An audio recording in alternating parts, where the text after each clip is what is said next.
പരിശുദ്ധ കന്യാമറിയമേ, പാപികളുടെ സങ്കേതമേ, പ്രത്യാശയോടെ ജീവിക്കുവാൻ ഞങ്ങളെ അവിടുന്ന് സഹായിക്കണം. ഈശോയെ, കഴിഞ്ഞുപോയ ഞങ്ങളുടെ ജീവിത വഴികളിൽ വന്നുപോയ എല്ലാ വീഴ്ചകളെയും ഓർത്ത് ഞങ്ങൾ ആത്മാർത്ഥമായി മനസ്സമിക്കുന്നു.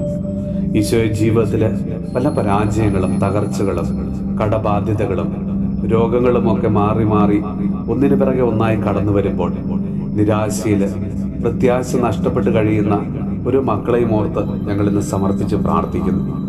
മാറാ രോഗങ്ങളിൽ മനനൊന്ത് കഴിയുന്നവരെയും പ്രിയപ്പെട്ടവരെ രോഗാവസ്ഥകളെ ഓർത്ത് വേദനിക്കുന്നവരെയും ജീവിതത്തിൽ തുടരെ തുടരെ നേരിടേണ്ടി വരുന്ന പരാജയങ്ങൾ മൂലം ജീവിതം മടുത്തുപോയവരെയും ആത്മഹത്യാ പ്രവണതയുള്ളവരെയും സാമ്പത്തിക പ്രതിസന്ധികളിൽ ജീവിതം വഴിമുട്ടിയ ഓരോ വ്യക്തികളെയും കുടുംബ പ്രശ്നങ്ങളാൽ തകർന്നവരെയും ഞങ്ങളിന്ന് സമർപ്പിച്ച് പ്രാർത്ഥിക്കുന്നു. പരിശുദ്ധ അമ്മേ മാതാവേ, ജീവിതത്തിലെ പല ദുരിതങ്ങളിലൂടെ വേദനിക്കുന്ന അനുഭവങ്ങളിലൂടെ കടന്നു പോകുന്ന ഓരോ മക്കളെയും അവിടുന്ന് ചേർത്ത് പിടിച്ച് അവരെ ആശ്വസിപ്പിക്കണമേ. നമ്മുടെ കർത്താവ് ഈശോ മിശിഹായുടെ കൃപയും പിതാവായ ദൈവത്തിന്റെ സ്നേഹവും പരിശുദ്ധാത്മാവിന്റെ സഹവാസവും പരിശുദ്ധ അമ്മയുടെയും വിശുദ്ധ യോസേപ്പ് പിതാവിന്റെയും മാധ്യസ്ഥവും വിശുദ്ധ കുരിശിന്റെ സംരക്ഷണവും നമ്മളോടും നമ്മുടെ ഭവനത്തോടും നമ്മുടെ ഇന്നത്തെ എല്ലാ പ്രാർത്ഥനാ നിയോഗങ്ങളോടും കൂടെ ഉണ്ടാകുമാറാകട്ടെ, ഇപ്പോഴും എപ്പോഴും എന്നേക്കും.